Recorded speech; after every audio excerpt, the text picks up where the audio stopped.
Welcome to episode 13 of Storytime with CruciFixer. And on tonight's episode, I will be reading The Raven by Edgar Allan Poe.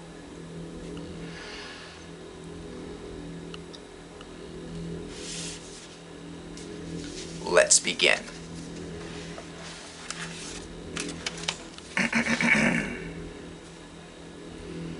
Once upon a midnight dreary, while I pondered, weak and weary, over many a quaint and curious volume of forgotten lore, while I nodded, nearly napping, suddenly there came a tapping, as of someone gently rapping at my chamber door.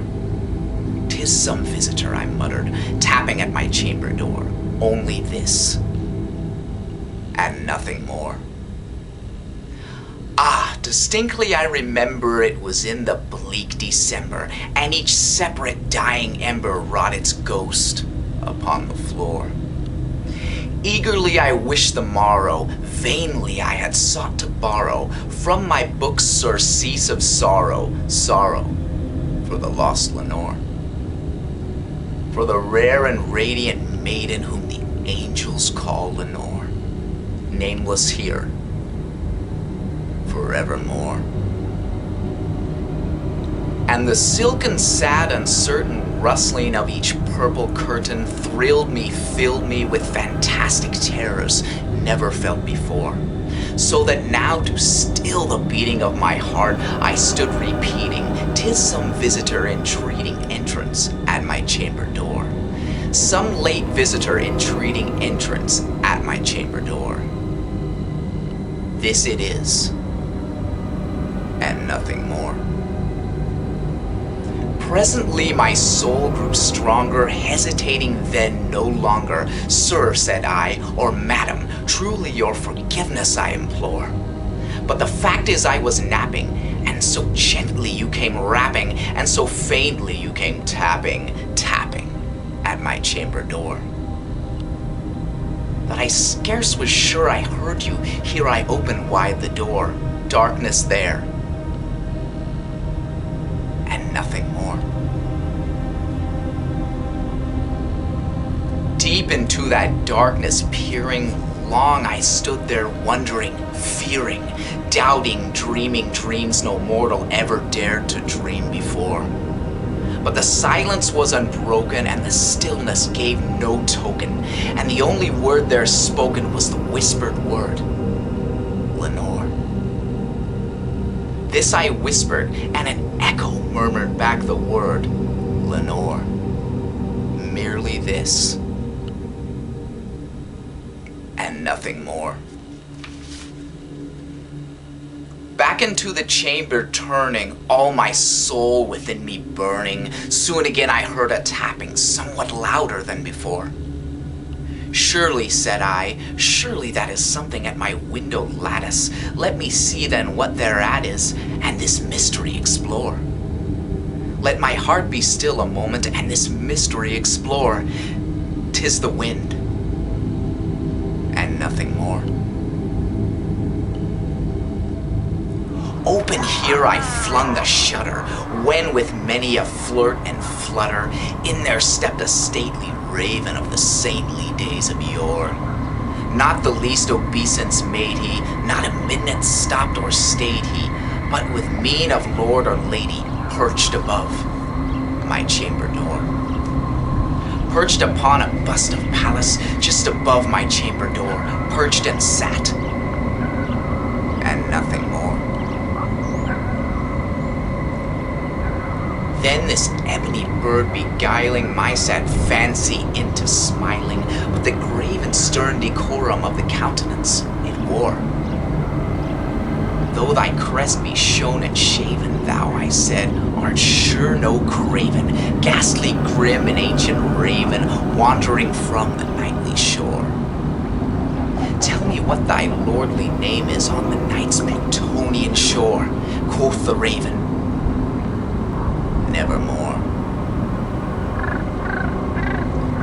Much I marveled this ungainly, foul to hear discourse so plainly, though its answer little meaning, little relevancy bore. For we cannot help agreeing that no living human being ever yet was blessed with seeing bird above his chamber door. Bird or beast upon the sculptured bust above his chamber door, with such name as nevermore. But the raven sitting lonely on the placid bust spoke only that one word, as if his soul in that one word he did outpour.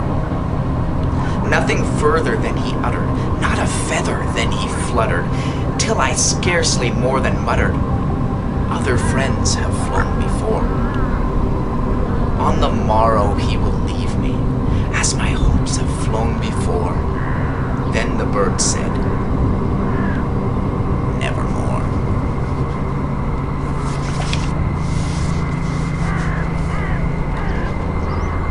Startled at the stillness broken by reply so aptly spoken, doubtless, said I, what it utters is its only stock and store. Caught from some unhappy master, whom unmerciful disaster followed fast and followed faster, till his songs one burden bore. Till the dirges of his hope that melancholy burden bore, of never, nevermore. But the raven still beguiling all my fancy into smiling, straight I wheeled a cushioned seat in front of that bird and bust and door. Then upon the velvet sinking, I betook myself to linking fancy unto fancy, thinking what this ominous bird of yore, what this grim, ungainly, ghastly, gaunt, and ominous bird of yore meant in croaking nevermore.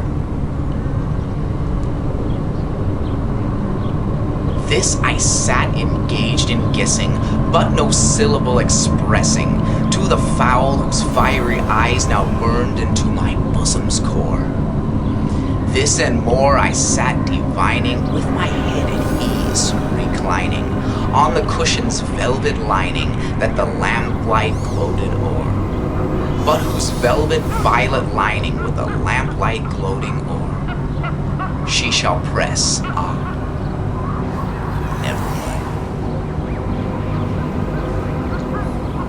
Then methought the air grew denser, perfumed from an unseen censer, swung by seraphim whose footfalls tinkled on the tufted floor.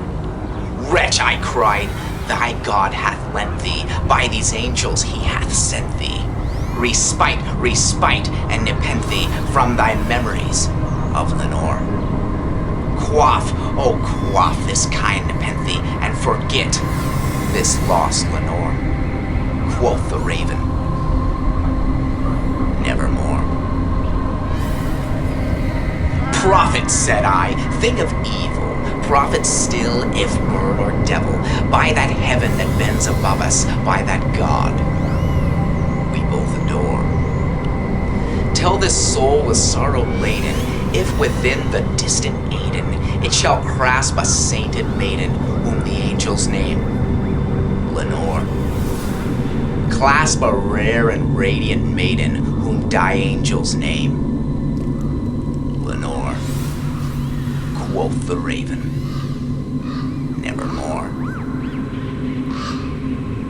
Be that word our sign in parting, bird or fiend, I shrieked, upstarting. Get thee back into the tempest and the night's Plutonian shore.